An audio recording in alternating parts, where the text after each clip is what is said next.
আজি পবিত্ৰ গণেশপূজা এখন উপশম ফাৰ্মাচী এণ্ড পলিক্লিনিক অপেনিং কৰা হৈছে। ইয়াত কি ডক্টৰৰ সুবিধা থাকিব? নমস্কাৰ, মই ডক্টৰ চন্দন কুমাৰ ৰায়।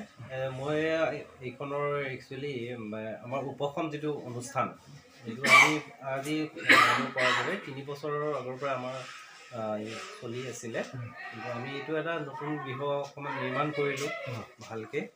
তো সেইকাৰণে তাৰ পৰা আমি আজি এটা নতুন এই পবিত্ৰ দিনত অনুষ্ঠানটি মুকলি কৰাৰ কাৰণে দিনটো বাছি ল'লোঁ।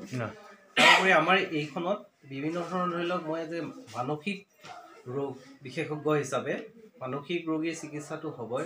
বিভিন্ন ধৰণৰ মানসিক ৰোগৰ সমস্যা আজিৰ দিনত এটা সবাতোকেই মানে অসুবিধাৰ সৃষ্টি বেমাৰৰ মানে হৈ আছে যদি মানসিক ৰোগৰ, গতিকে আমি সেই মানসিক ৰোগৰ চিকিৎসা মই আৰু মোৰ ৱাইফ তেখেতে দুজনে মিলি পেলাই আমি এটা চিকিৎসাৰ ব্যৱস্থা কৰিছোঁ। ইয়াত মানসিক ৰোগ চিকিৎসাৰ বাহিৰেও আমি বিভিন্ন ধৰণৰ বেমাৰৰ ধৰি লওক যেনে এপিলেপচি, মেণ্টেল ৰিটাৰ্ডেশ্যন, আজিকালি আপোনাৰ ধৰি লওক ইণ্টেলিজেণ্ট ডেফিচিয়েঞ্চি ডিজৰ্ডাৰ, সেইটো তাৰোপৰি আপোনাৰ বিভিন্ন ধৰণৰ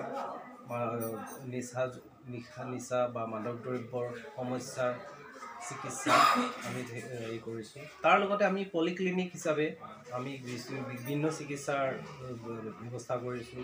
ফিজিঅ'থেৰাপি আছে আমাৰ, অন্য ধৰণৰ যিখিনি আমাৰ যেনে বিভাগ গাইনকলজি, পেডিয়াট্ৰিক্স বা মেডিচিন, আমি এইকেইটাও ৰাখিবলৈ চেষ্টা কৰিছোঁ।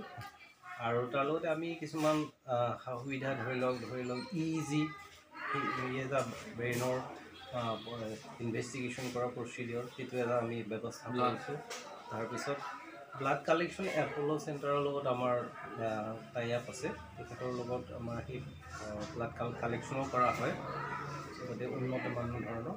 আৰু লগতে আমি যিটো কাউন্সেলিং থেৰাপি আজিৰ যুগত এটা অনন্য মানে বা অভিন্ন অংগ হিচাপে চিকিৎসাৰ অংগ হিচাপে পৰিণত হৈছে, গতিকে সেইটো আমি এটা উন্নত মানৰ কাউন্সেলিং থেৰাপি দিবলৈ চেষ্টা কৰিছোঁ। গতিকে আপোনাৰ যোনটো চেম্বাৰ আপোনাৰ পলিক্লিনিক খুলিছে কোনখিনি জেগাত অৱস্থিত হৈছে?